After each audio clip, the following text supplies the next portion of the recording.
Hey guys, so Sheen filming my throwback Thursday of my April favorites from 2014. If you guys have never seen this video from me before, I'll have my playlist linked down below. And basically, I'm going to be re-reviewing all the products that I featured in my favorites video from 2 years back, letting you know my current thoughts on those products, whether they are still favorites or whether I have found something that I prefer. My inspiration for this series is Kristen Game. I'll have her channel and her playlist linked down below. I will also list and link all of the products that I'm mentioning. So my first favorite of April 2014 was my most worn look of the month. The star of the show was my MAC eyeshadow in Stars and Rockets. I was wearing this on my lid. In my crease, I was wearing Urban Decay Hustle from the Urban Decay Naked Original palette. For my transition color, I was using Matte Singh from the Balm Meet Matte Nude palette. For my brow bone highlight, I was using Matte Malloy from the Balm Meet Matte Nude palette. Here's a swatch of the MAC eyeshadow in Stars and Rockets. I do have a tutorial on that look that I will link up here. It is 2 years old, so keep that in mind. My makeup skills have improved a little bit since then, but I absolutely love this shadow so much. I believe this was a third MAC eyeshadow that I purchased. First was Sumptuous Olive, then Shimmer Moss, and my fiance actually picked this shadow out for me, and it's amazing. So this is the most gorgeous pinky purple lavender shade with a strong blue duochrome shift. This is a Volux Pearl finish, which is one of my absolute favorites because it isn't just a basic shimmer shadow. A lot of them do have that reflect to them, which makes them a little bit more special on the eye. I do like to apply that over top of my Maybelline Color Tattoo in Too Cool, which is a more pearly white shade. I feel like that pearly base really picks up on that blue shift and makes it stand out even more. Now, the Volux Pearl shades have that super stunning finish, but I feel like I sometimes have to really layer them on. Now, please let me know your thoughts. Is it just me, or have you guys found the same thing? So some of these shadows I had purchased in the pot form, like Stars or Rockets, and then depotted. And some of them I purchased in the pan form. So these three shades right here are all Volux Pearl finishes. These two were in a pot. This one was in a pan. I feel like it's way more pigmented and smooth in the pan version than it is in the pot version. Let me know if you found that. I feel the same with their blushes. The blushes have a little bit more of a harder texture when it comes to swatching in the pots, but in the pans, they are incredibly smooth. So let me know your thoughts on that. Maybe it's just me, you know, being a little strange up here, but just wondering. The MAC Stars and Rockets shadow and tutorial is definitely still a favorite of mine. The blush I was wearing in that look is the Milani Matte Baked Blush in the shade Delizioso Pink, which is a bright bubblegum pink shade. Here's a swatch of the Milani Matte Baked Blush in Delizioso Pink. This has more of a satin finish, which I love. It has a tiny bit of glow to it, which I think makes it look more natural on the skin and not so flat, chalky matte. I really wish they had more shades in this matte baked blush because the formula is incredible. This is very pigmented, so if you are fair skin, I would recommend using a dual fiber brush so that you don't get crazy clown cheeks. But I feel like with this shade of pink, it does work for a wide variety of skin tones, from fair to medium tan. Now, if you have really deep skin, this would definitely show up a lighter pink on you. If you are deep skin, you try this, let me know if it works for you, but absolutely still a favorite, a fantastic formula and a beautiful color. This is really like one of the only two pink blushes that I like. This and the Balm's Down Boy are the only pink blushes I really want to own in my collection because I'm much more of a peach girl, but love this shade. And the lip color I was wearing in that look was the Revlon lip butter in the shade Strawberry Shortcake. I did finish this up in 2015. It is a really great light neutral undertone pink. Now, the Revlon lip butters were the first lip product I ever fell in love with. I think these have been discontinued. I have not seen them at my grocery store or at Target or at the drugstore. I have still seen them at Walmart. So if you are wanting to get these, I would recommend going to Walmart and buying them before they're gone from everywhere. The Revlon lip butters were the first lip product I fell in love with because they're so comfortable to wear. These do give a medium opacity depending on the shade that you choose, and the natural pigment pigmentation of your lips. They are so smooth and comfortable. They're so easy to apply and to wear. If you're someone that is afraid of looking like too much and having too much attention on your lips, I would recommend the Revlon lip butters. They are such a fantastic formula. They have a beautiful color selection. Definitely would still consider Strawberry Shortcake a favorite. I don't think I'm going to repurchase it because I have so many lip products in my collection I need to work through and show some love to, but I really do love the Revlon lip butter formula. My next favorite was a complexion product from NYX. This is the NYX Dark Circle Concealer.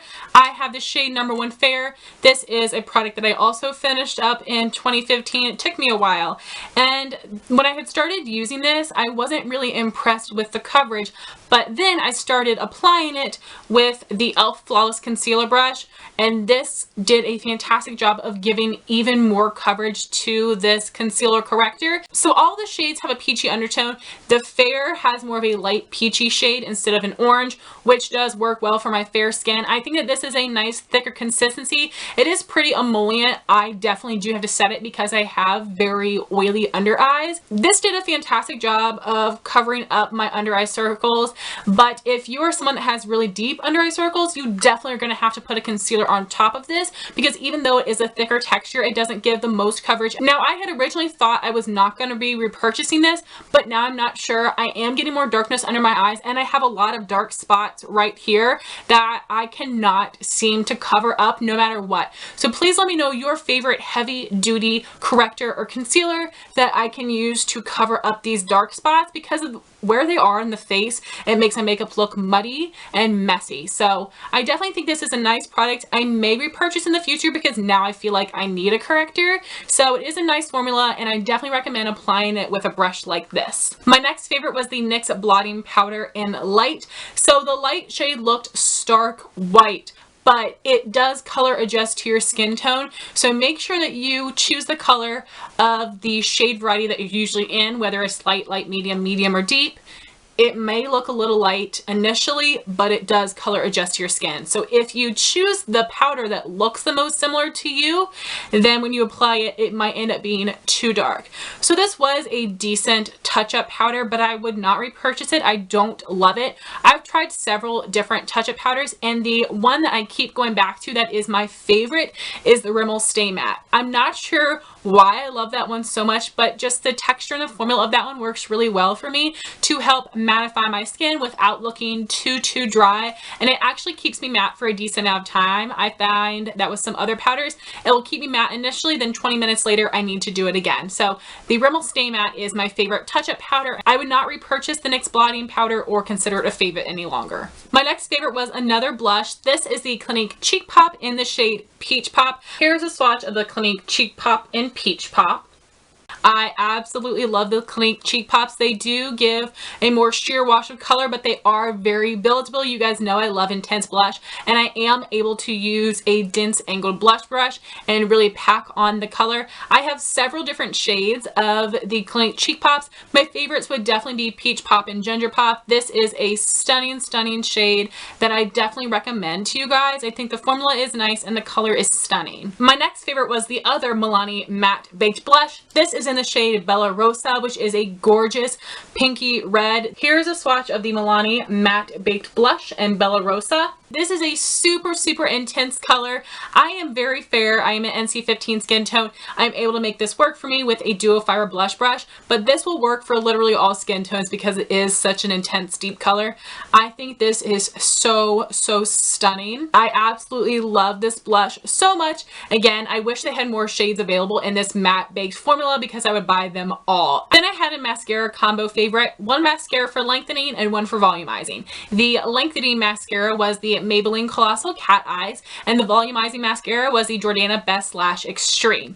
So the Maybelline Colossal Cat Eyes has a nice curved brush, which I find really helps to lift my lashes, and it is a natural bristle brush, and the bristles are not too spaced out, not too close together. I find that it just really helps to pull my lashes upwards and give them a little bit of curl. I absolutely love that mascara so much. Now for the Jordana Best Lash Extreme mascara, that does give nice volume. It's a nice mascara. It is very inexpensive, but I do not find myself repurchasing that, and it just didn't do that much for me. It was okay, but I don't really get the hype about it. My favorite mascaras from the drugstore would definitely be the Maybelline Colossal Cat Eyes, the Maybelline Falsies, and the Rimmel Lash Accelerator. Those are my top 3 drugstore mascaras. Now moving on to my lip favorites. First was the MAC Sheen Supreme Lipstick in the shade Asian Flower. This is the most perfect lavender pinky purple shade that is super duper wearable. One of the most wearable purples that I own. Here's a swatch of the MAC Sheen Supreme Lipstick in Asian Flower.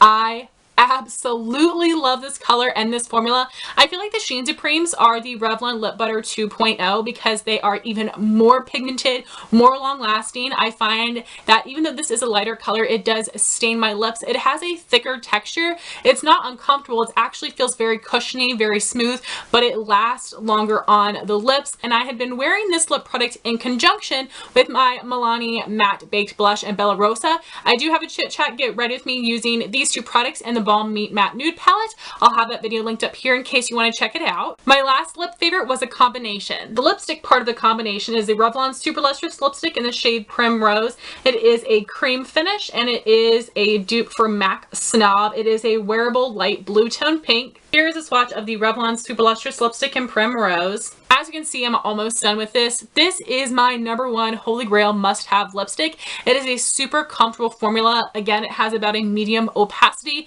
I love this shade. It is one of my all-time favorite pinks because it isn't too pink, it isn't too nude. It is just super duper wearable and a comfortable formula.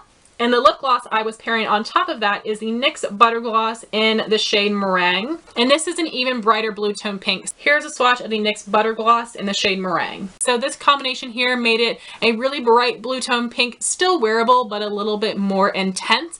And I love the Butter Gloss formula as well. This is my favorite drugstore gloss formula. It also has a medium opacity depending on the shade that you choose and the natural pigmentation of your lips. It is super duper comfortable, not sticky whatsoever. It doesn't have the longest lasting power, but that's okay with me. I don't mind reapplying this throughout the day. I would much rather it be comfortable and just have to reapply. This combination is definitely still a favorite. I love these shades on their own. I love them together. I love the formulas on their own, and I love the formulas together. Definitely recommend this. And I do have a chit chat get ready with me using this lip combination with the Milani Matte Baked Blush and Delizioso Pink. I'll have that video linked up here in case you want to check it out. My last favorite was a product I received from Influencer.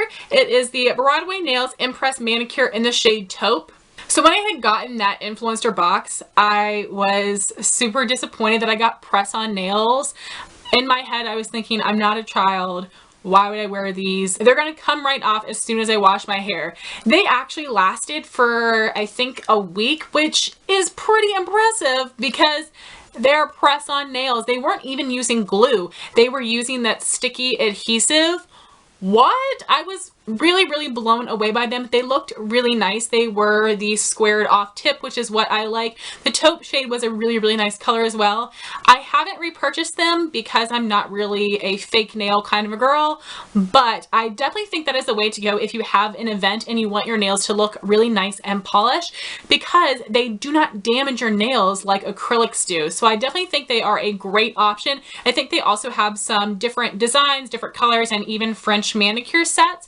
So definitely check them out. I was actually really impressed with the quality of them, but I wouldn't consider them still a favorite because I haven't purchased any since. So guys, that was my Throwback Thursday of my April favorites from 2014. If you do this series on your channel, please let me know in a comment down below. I would love to know your thoughts if you tried out any of these products. Please like, comment, and subscribe, and I'll talk to you soon. Bye guys.